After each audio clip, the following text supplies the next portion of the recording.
बिस्मिल्लाहिर्रहमानिर्रहीम, अस्सलाम वालेकुम। विमेन केयर सेंटर से नसरीन खान। आज हम एक नया प्रोग्राम आपके लिए लेके आए हैं, सक्सेस स्टोरी। लास्ट टाइम मैंने आपको थोड़ा सा उसका इंट्रोडक्शन दिया था कि बच्चों के लिए यानी यंग गर्ल्स के लिए मैं काम कर रही हूँ। तो उनसे मिलते हुए मैंने ये एक्सपीरियंस किया कि बच्चों को ये एहसास ही नहीं है कि हमारे इर्द-गिर्द हमारे रोल मॉडल लाइव कौन-कौन हैं, जिनको हमें फ़ॉलो करना है।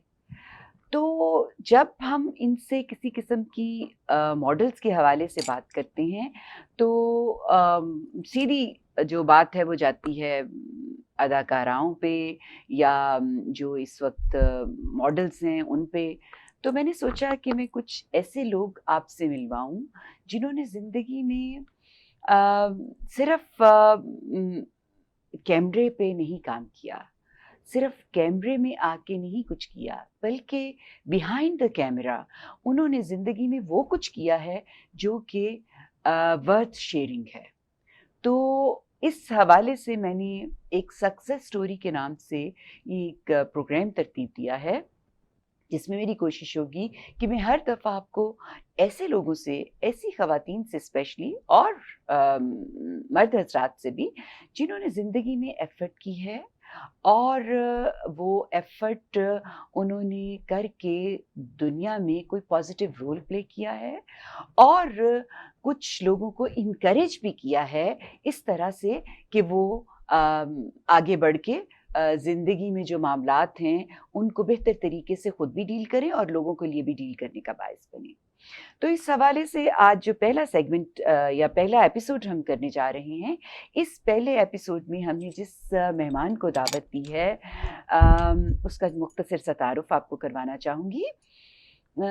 आयशा जहाँ ज़ेब एक बड़ी ही प्लेजेंट, नोन और अगर हम टीवी के साथ कनेक्टेड हैं तो उस पे हमें अक्सर नज़र आने वाली एक खूबसूरत सी शख्सियत हैं। तो उनके साथ बातें करके आपको खुद पता चलेगा कि मैंने उन्हें क्यों इस सक्सेस स्टोरी में इनवाइट किया। तो हम डायरेक्टली पहले उनसे मिलते हैं और फिर हम अपने प्रोग्राम को आगे लेके चलते हैं। जी, अस्सलाम वालेकुम आयशा। वालेकुम welcome to our programme. Thank you so much. आप शुरू करें इस बात से कि आप हमें अपनी सक्सेस स्टोरी सुनाएं। हम जानना चाहते हैं थोड़ा सा आपके बारे में कि आपने कहाँ से शुरू किया और इस वक्त आप कहाँ पे हैं। नसरीन जी, आपने पत्थर देखा है, वो जो गोल होता है, वो गोल इसलिए हो जाता है कि वो हर जगह ठोकरें खा खा कर कहीं ना कहीं से उसकी जितनी नोकें होती हैं वो राउंड हो जाती हैं। और मेरा ख्याल है कि वो उसकी सक्सेस स्टोरी ही होती है, क्योंकि वो फिर किसी चीज़ में टकराता नहीं है, वो पानी के बहाव के साथ चलता चला जाता है। तो आप समझे, मेरी भी कुछ इसी तरह की स्टोरी है। मैं अपनी वालदा की इकलौती बेटी हूँ और वालिद साहब के और बच्चे थे, और उनकी सेपरेटेड लाइफ मैंने देखी बहुत छोटी एज से। और जाहिर है कि बाप की एक कमी जैसे होती है सेपरेशंस में, बहुत सबसे बड़ी बड़ा कमी होती है। नुकसान जो हाँ है वो जी। मैं समझती हूँ माँ बाप का तो चलो होता ही है, क्योंकि उनका तो नुकसान है ही एक दूसरे से अलग होके, लेकिन जितना बड़ा नुकसान औलाद का होता है, क्योंकि वो बेचारी तो किसी काबिल नहीं रहती। हाँ, यानी आप अपना दुख किसी से शेयर भी नहीं कर सकते, आप बता भी नहीं सकते, क्योंकि आपके बताने से जो माँ है या बाप है जिसके साथ आप रह रहे हैं उसको दुख होता है। खैर, फिर मेरी मोहब्बत की शादी थी। शादी 7 साल रही और मेरे हस्बैंड की डेथ हो गई, और उनके बाद आई हैड 3 चिल्ड्रन। और उसके बाद जैसे दुनिया बदल जाती है, रिश्ते चले जाएं तो रिश्तों के जाने के बाद लोग भी बदल जाते हैं।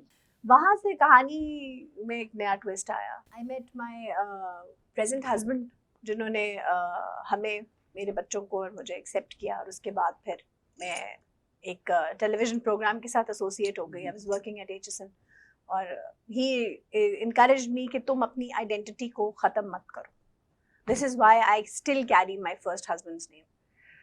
तो फिर इसका मतलब ये हुआ कि जैसे हर सक्सेसफुल आदमी के पीछे एक औरत होती है, तो सक्सेसफुल औरत के पीछे भी कोई आदमी है ना। हाँ 100%। जी। अगर अम्मी के बस में होता तो अम्मी मुझे कभी भी टेलीविजन की तरफ ना आने देती, क्योंकि मुझे बहुत यंग एज से, यानी I wanted to always wanted to go to NCA। मेरा दिल था परफॉर्मिंग आर्ट्स की तरफ, गाने की तरफ, हमेशा से चाहत थी, पर अम्मी को होता था कि नहीं तुमने जर्नलिज्म नहीं पढ़ना। इनसिक्योरिटीज होती हैं पेरेंट्स को, और स्पेशली जब सिंगल पेरेंट होते जी, हैं सिंगल तो पेरेंट उनके और लिए। सिंगल औलाद हाँ होती जी, है। और फिर सिंगल औलाद भी आपका तो बहुत ही तो मैं अम्मी को एक्सट्रीम छेड़ा केस करती थी कि आपने एक ही बच्चा पैदा किया है और वो अंडा भी आपका जो ना वो गंदा निकला है, वो चाहता है कि आप उसे परफॉर्मिंग आर्ट्स में जाने दें और आप जाने नहीं देती। नहीं जाने देती। खैर फिर मैंने जोर जबरदस्ती लिटरेचर पढ़ा, लेकिन लिटरेचर ने भी मुझे बहुत बहुत चेंज किया। यानी मतलब यहाँ से इंसान का दिमाग जो है ना जमीन पर आ जाता है जब आप अदब पढ़ते हैं, तो आपको अंदाजा होता है कि दुनिया में लोगों के क्या दुख हैं और आप अपने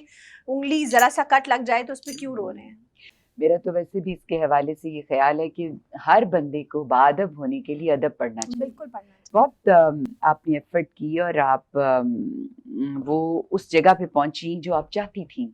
आप यानी आपने अपने मदर से चाहा लेकिन आप ना कर पाई, और ज़िंदगी आपको खींचती गई और कुछ ऐसी जगह पे लेके आई जहाँ पे फिर आपको मौका मिला और आपने वो किया जो आप ये चाहती थी। मैं एक्चुअली नसरीन जी मैं चाहती थी, I used to write from a very young age, कहानियां लिखने का बहुत शौक था, तो I wanted to become a journalist. अच्छा, कैसी कहानियां लिखती थी?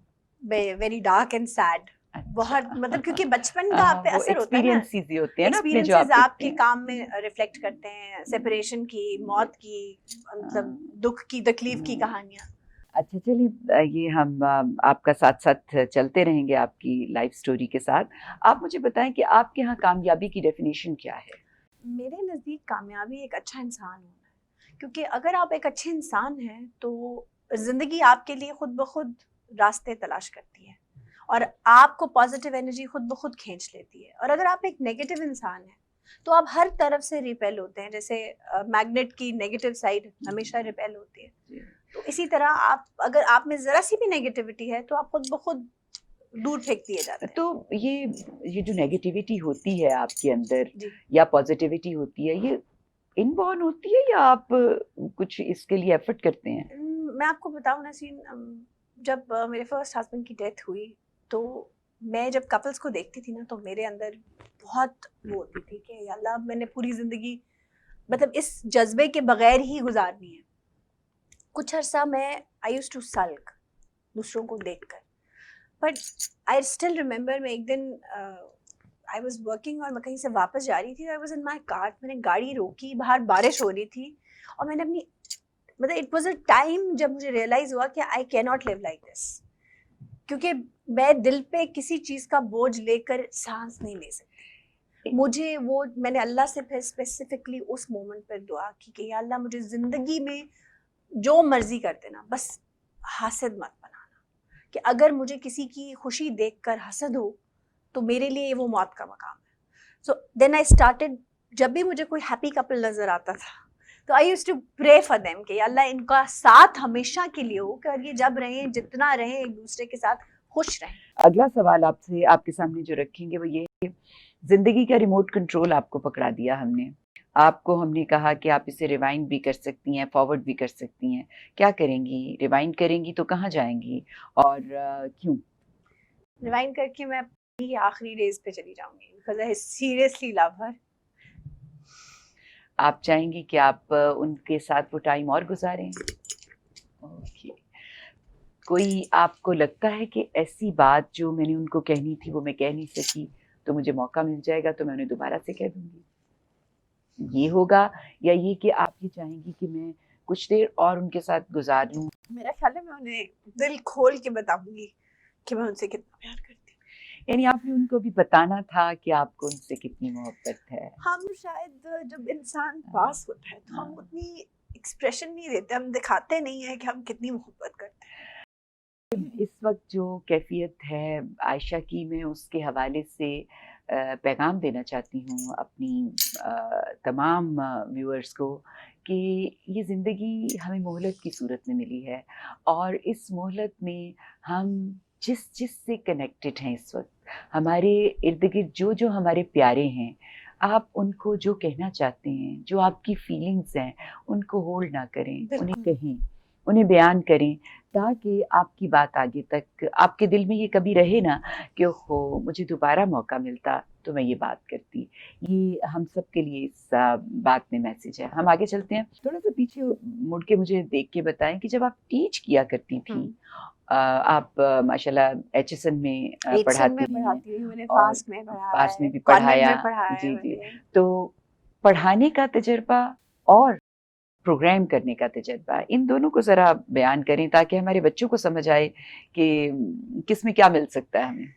अगर आप मुझसे सच पूछें तो जो पढ़ाने की फीलिंग है वो दोबारा नहीं मिलती आपको। यानी आई सीरियसली फील के जो पढ़ाने की ताकत है ना, जो आप किसी इंसान को लिटरेचर पढ़ाते हुए उसका एक पर्सपेक्टिव चेंज कर देते हैं, उसे एक नई पूरी एक उसके सामने कैनवस खोल देते हैं, बिल्कुल। रंगों की एक दुनिया दिखा देते हैं, वो चीज़ आप प्रोग्राम में उस तरह नहीं कर सकते। लेकिन ऑब्वियसली वो एक बिल्कुल डिफरेंट जॉनर है, उसमें आप विजुअल के ज़रिए बहुत कुछ एक्सप्रेस कर सकते हैं, दिखा सकते हैं।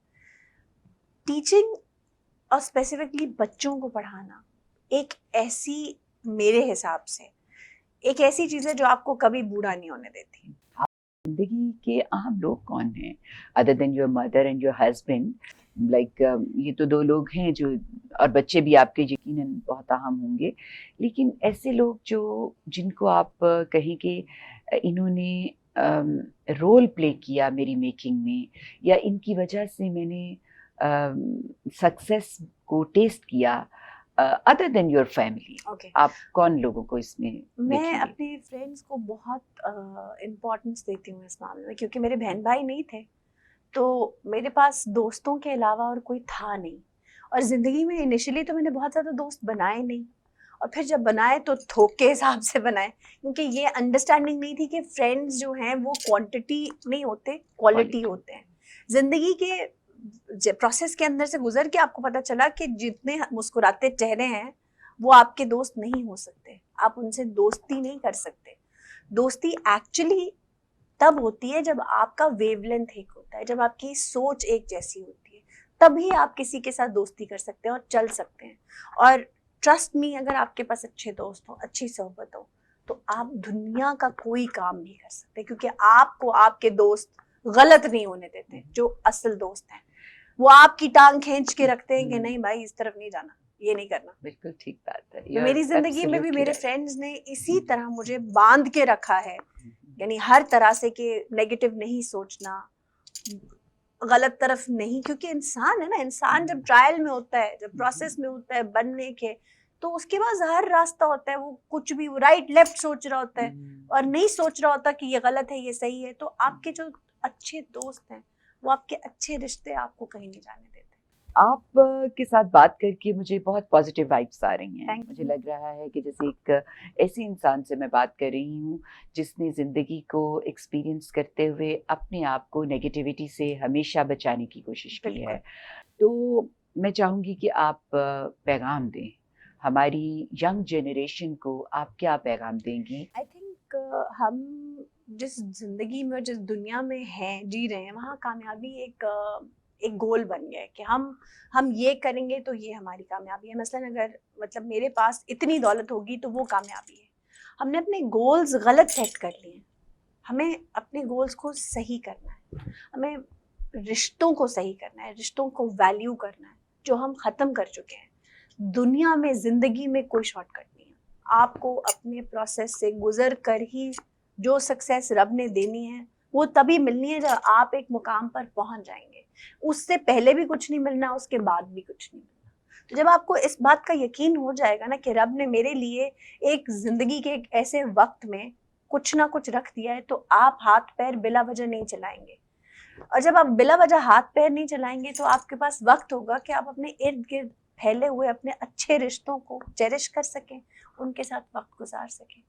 ये ना हो कि उस दौड़ में, कुछ अचीव करने की दौड़ में, आप अपने सब रिश्ते पीछे छोड़ दें, और जब आप अपना गोल अचीव कर लें जो आपको ज़िंदगी में एक मखसूस वक्त में मिलना है, और आप पीछे मुड़ कर देखें तो कोई भी आपके साथ खड़ा ना हो, तो वो सक्सेस, वो खुशी आप किसके साथ शेयर करेंगे? आप एक पीक तक पहुंच तो जाएंगे, मगर याद रखिए उस पीक पर आप अकेले होंगे अगर आप सबको साथ नहीं लेकर चलेंगे। और अकेले तो आप कह रहे हैं किसी को होना ही नहीं चाहिए और ना? अकेले किसी को होना नहीं चाहिए। जिंदगी बहुत छोटी है, इसे जितना खुश रहकर बांट कर आप जी सकें जी लें, क्योंकि कोई पता नहीं कब किसकी बारी आ जाए। Thank you very much You're Ayesha, most मुझे welcome. बहुत ही The अच्छा लगा pleasure is आपसे बात always mine. करके। नाज़रीन, ये आज हमारी एक छोटी सी एफर्ट सक्सेस स्टोरी आपके सामने मैंने रखी। आयशा ने हमें बहुत प्यारी बातें बताई। उनके ख्याल में सक्सेस एक अच्छा इंसान होना है। उन्होंने ज़िंदगी में जिस चीज़ को मिस किया वो रिवाइंड करके वहाँ जाना चाहती हैं। उनकी ज़िंदगी में जो मोहब्बत का कला है वो सबसे अहम कला है। उनकी ज़िंदगी में जो लोग उनके दोस्त हैं, जो उनके करीब जिनके साथ वो मूव करती हैं, जिनके ऊपर वो ट्रस्ट करती हैं, जो उनको बांध के रखते हैं, वो बहुत अहम लोग हैं। और यही सारा कुछ है जो ब्लेंड होके उनकी ज़िंदगी को एक सक्सेस स्टोरी बना रहा है। आप भी अपनी ज़िंदगी पे नज़र डालते हुए देखें कि इस ब्लेंड में किसको हमने किस वक्त अपनी ज़िंदगी में शामिल करके और अपनी ज़िंदगी को सक्सेस स्टोरी बनाना है। इंशाल्लाह अगली दफ़ा अगली एपिसोड में हम दोबारा आपकी खिदमत में नए मेहमान के साथ नई सक्सेस स्टोरी के साथ आएंगे। तब तक के लिए अल्लाह निगहबान। खुदा हाफिज़।